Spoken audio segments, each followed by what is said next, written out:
Eu tenho o prazer de receber aqui em Brasília e conversar com o Vladimir Nepomuceno, que é consultor sindical.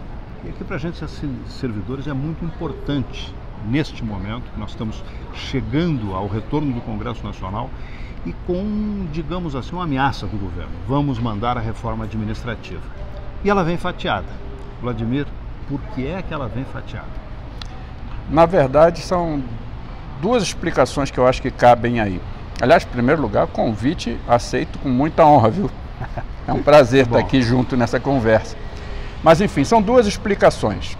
A primeira, o discurso é para desmobilizar, é para dizer que a coisa vai com calma, é para dizer que não vai atingir todo mundo de imediato, é para dizer que alguém não será atingido em momento nenhum.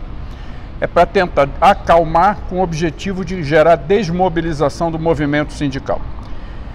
A segunda explicação, que eu acho que é a mais necessária nesse momento, é que não existe nenhum fatiamento. O que o governo vai fazer este ano é o que ele deveria ter feito, por exemplo, no caso da reforma da Previdência, que acabou gerando um caos no INSS. Se quando se mexe na Constituição não se faz nada, gera o que gerou na Previdência. Por quê?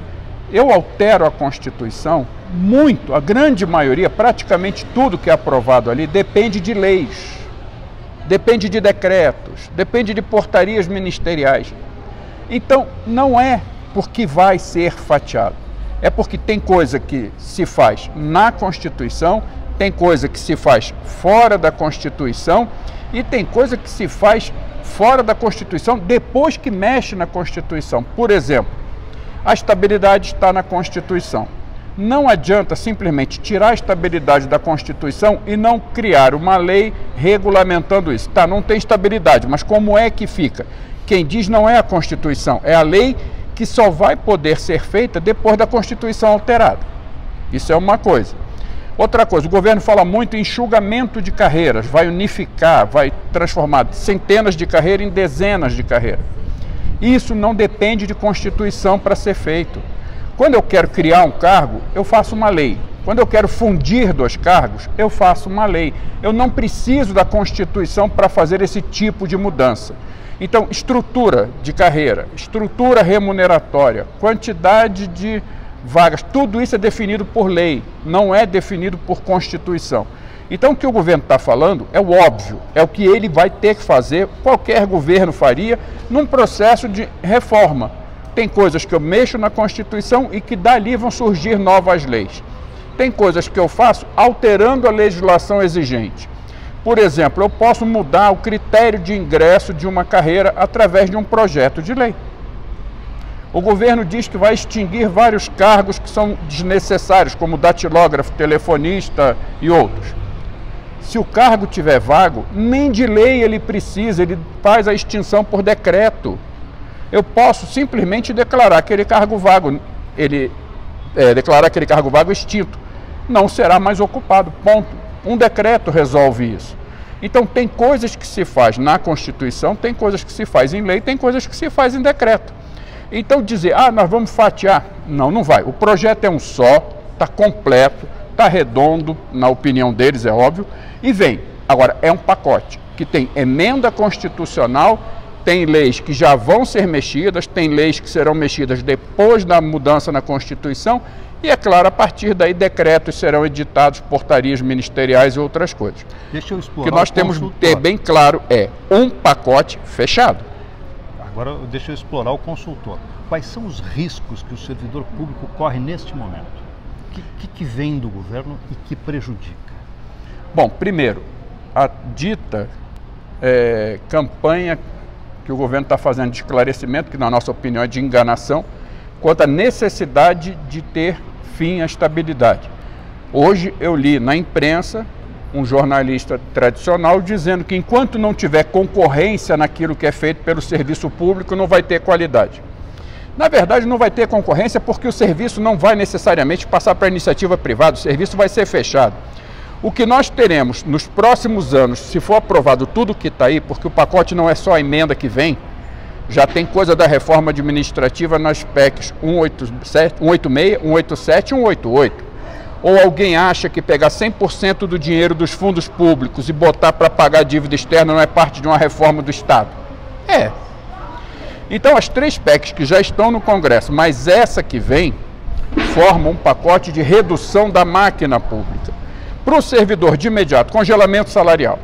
Durante os próximos anos, independente de ter ou não ter aumento de preços, de ter ou não ter inflação, o salário não vai ser mexido.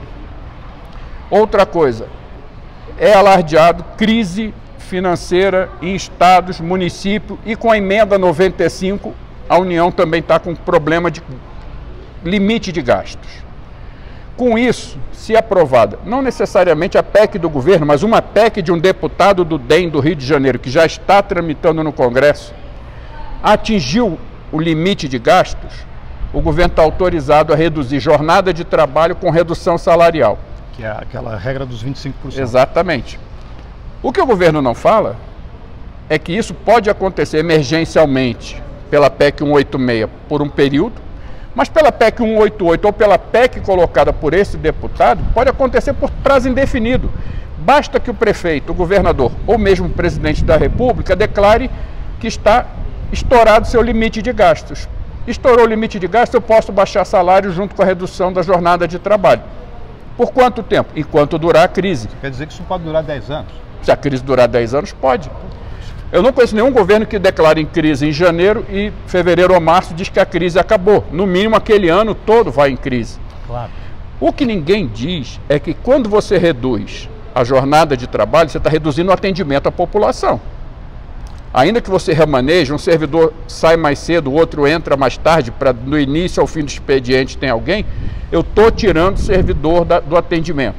Eu estou tirando o servidor da análise de processos na Receita Federal, no INSS, em outros lugares onde eu preciso de gente fazendo análise de processo. Mas eu estou reduzindo a remuneração desse servidor. Faço um casamento disso com a reforma da Previdência que foi aprovada no ano passado, que diz que o servidor público, assim como o trabalhador da iniciativa privada, vai ter o cálculo da sua aposentadoria baseado na média de toda a sua remuneração, de toda a sua vida laboral. Se num período eu tive redução de salário, o resultado da média lá no final vai abaixar junto. Então vai ter redução na aposentadoria do servidor que tiver redução de jornada com redução de remuneração. Pode gerar injustiças insolucionáveis. Pode, porque, por exemplo, hoje a legislação permite que o servidor opte pela redução da jornada com redução da remuneração. Casos individuais analisados um a um. Há situações em que a lei dá garantia fácil. Por exemplo, uma pessoa que tem seu filho portador de necessidades especiais, precisa de acompanhamento mais próximo, o servidor que é pai de uma criança dessa pode ter redução da sua jornada junto com a remuneração, mas é caso individual. Agora, o que está se propondo é, independente da vontade do servidor, o gestor pode reduzir a jornada, reduzindo o salário. Não quer saber se aquela pessoa está preparada para daqui a um mês ou 2 ver o seu salário cair. Porque muitas vezes as pessoas estão fazendo opção individual numa situação em que ela se preparou para aquilo. O que eles estão propondo, não. Eu tenho um salário, com esse salário eu sustento uma família com 2 adultos, 3, 4, 2 ou 3 crianças, e de repente eu sou informado que meu salário vai cair 1/4. Quanto você ganha? R$2.000. Tá bom, você vai ganhar 1.500. Não é assim.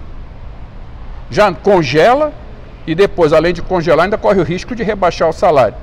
Então esse é um dos principais pontos. E a demissão, com o possível fim da estabilidade, porque falam, e o presidente, inclusive naquelas falas públicas na porta do Palácio de manhã, diz que algumas carreiras serão preservadas.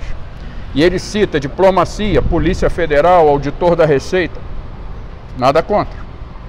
Mas eu quero saber como é que fica a vida, por exemplo, de um fiscal do IBAMA que multou um deputado que por acaso se elegeu presidente da República e que só não foi para o olho da rua cumprindo aquilo que a lei manda porque tem estabilidade. Essa pessoa hoje estaria no olho da rua. Não estaria sem um cargo de chefia, estaria demitido. A pessoa cumpriu a sua atribuição que a lei determina no cargo dele, cumpriu a lei no que se refere à fiscalização ambiental e se não tivesse estabilidade estava demitido. Como é que fica um atendente de um hospital público que desagrade um político que queira furar a fila, botar alguma pessoa sua para ser atendido na frente dos outros? Hoje, se essa pessoa diz não, ela não perde o emprego. Sem estabilidade, ela corre o risco de perder emprego. A diretora de uma escola pública que diga que não tem mais vaga, que o filho do político não vai poder ser encaixado ali, ou o filho de alguém indicado por aquele político, porque filho de político geralmente não vai para a escola pública. Mas o filho de alguém indicado pelo político não vai ter vaga onde queria, porque a população já ocupou todas as vagas. Essa diretora vai continuar no cargo? Vai perder o emprego? Sem estabilidade, muito provavelmente perde. Essas são as pessoas que a gente tem que se preocupar com a estabilidade. As pessoas que podem ser perseguidas, que podem ser punidas. E o que é pior, quando a estabilidade surgiu, e não é uma invenção brasileira, o modelo que se copia de estabilidade, se copiou na verdade, é o modelo norte-americano. Por que o governo norte-americano, há décadas atrás, botou concurso público e uma certa estabilidade para o trabalhador no serviço público? Porque eles viam que cada vez que trocava o governante, trocava tudo. Quem tinha memória do serviço foi embora. E aqui nós teremos o quê? Pior do que isso. Pessoas despreparadas assumindo muitas vezes cargos por indicação política e não por conhecimento técnico. Sem contar a memória do trabalho que vai embora com quem saiu. Para a gente terminar, Vladimir, eu queria saber o seguinte: se você, como conselheiro de sindicatos, o que você diria para o servidor público hoje? O que ele tem que se preocupar nesse momento? Eu acho que nesse momento nós temos que estar preocupados com praticamente tudo, porque esse ano o governo anuncia que quer ver aprovada a PEC que vem, as 3 PECs que estão e mais projetos de lei que já estão lá tramitando e alguns que ainda serão encaminhados. Qual é o problema deste ano? É ano eleitoral. A partir do segundo semestre, o Congresso esvazia, porque todo mundo está interessado na campanha para a prefeitura e para vereadores nos seus estados. Então, nós temos que estar atentos, porque o ano começa agora em fevereiro, daqui a uma semana e meia. E o governo vem com tudo. Então, procurem suas entidades sindicais, procurem suas associações, conversem com os colegas, se mobilizem, porque só assim a gente tem chance de impedir que esse trator passe por cima do funcionalismo, sobrando, obviamente, para o usuário do serviço público. Então, para mim, é um ano de muita mobilização, de muito acompanhamento, de muita presença, de muita pressão. E nós temos que envolver não só os congressistas aqui, mas nós temos que envolver prefeitos, vereadores, deputados estaduais, porque a cadeia política ela vai daqui até lá. Então, é um ano de muita luta, de muita insistência. O movimento sindical está com um bom calendário. Dia 24, agora, dia do aposentado, vai ter atividade no Brasil inteiro. Aqui em Brasília vai ter, Rio de Janeiro, São Paulo, todas as capitais terão. Nós teremos aqui no Congresso Nacional, dia 12 de março, um grande ato na Câmara dos Deputados, no auditório Nereu Ramos. Temos o indicativo de uma greve geral para março, ou seja, atividade todos os meses nós teremos. Fora essas, nós temos que ter atividades localizadas com a população. Chamar a população usuária e falar, olha, se passar essa reforma, o seu hospital, a sua escola, a sua universidade vão acabar. Com o exemplo da Previdência está fácil. Vladimir, facílimo. Muito obrigado. Nada. Prazer conversar com você. Igualmente.